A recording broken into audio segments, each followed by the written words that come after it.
சங்கீதம் 10. கர்த்தாவே, ஏன் தூரத்தில் நிற்கிறீர்? ஆபத்து நேரிடுகிற சமயங்களில் நீர் ஏன் மறைந்திருக்கிறீர்? துன்மார்க்கன் தன் பெருமையினால் சிறுமைப்பட்டவனை கடூரமாய் துன்பப்படுத்துகிறான். அவர்கள் நினைத்த சதிமோசங்களில் அவர்களே அகப்படுவார்கள்.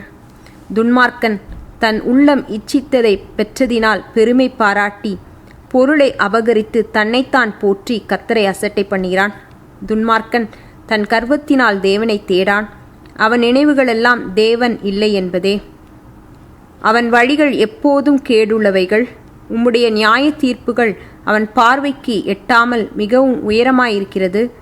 தன் எதிராளிகள் எல்லார் மேலும் சீறுகிறான்.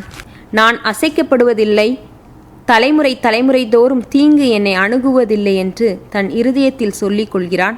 அவன் வாய் சபிப்பினாலும் கபடத்தினாலும் கொடுமையினாலும் நிறைந்திருக்கிறது.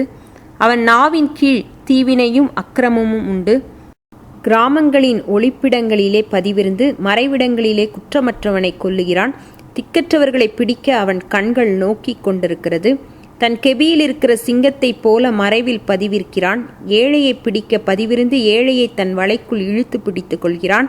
திக்கற்றவர்கள் தன் பலவான்கள் கையில் விழும்படி அவன் பதுங்கி கிடக்கிறான். தேவன் அதை மறந்தார் என்றும் அவர் தம்முடைய முகத்தை மறைத்து ஒரு காலம் அதை காணமாட்டார் என்றும் தன் இருதயத்திலே சொல்லிக் கொள்கிறான். கர்த்தாவே, எழுந்தருளும். தேவனே, உம்முடைய கையை உயர்த்தும். ஏழைகளை மறவாதேயும். துன்மார்க்கன் தேவனை அசட்டை பண்ணி நீர் கேட்டு விசாரிப்பதில்லை என்று தன் இருதயத்தில் சொல்லிக் கொள்வானேன். அதை பார்த்திருக்கிறீரே, உபத்திரவத்தையும் குரோதத்தையும் கவனித்திருக்கிறீரே, நீர் பதிலளிப்பீர். ஏழையானவன் தன்னை உமக்கு ஒப்புவிக்கிறான். திக்கற்ற பிள்ளைகளுக்குச் சகாயர் நீரே. துன்மார்க்கனும் பொல்லாதவனுமாயிருக்கிறவனுடைய புயத்தை முறித்துவிடும். அவனுடைய ஆகாமியம் காணாமற் போகும் மட்டும் அதை தேடி விசாரியும். கர்த்தர் சதா காலங்களுக்கும் ராஜாவாயிருக்கிறார்.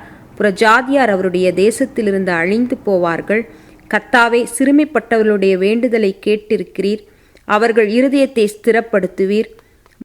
மண்ணான மனுஷன் இனி பலவந்தம் செய்ய தொடராதபடிக்கு தேவரீர் திக்கற்ற பிள்ளைகளுக்கும் ஒடுக்கப்பட்டவர்களுக்கும் நீதி செய்ய உம்முடைய செவிகளை சாய்த்து கேட்டருளுவீர்.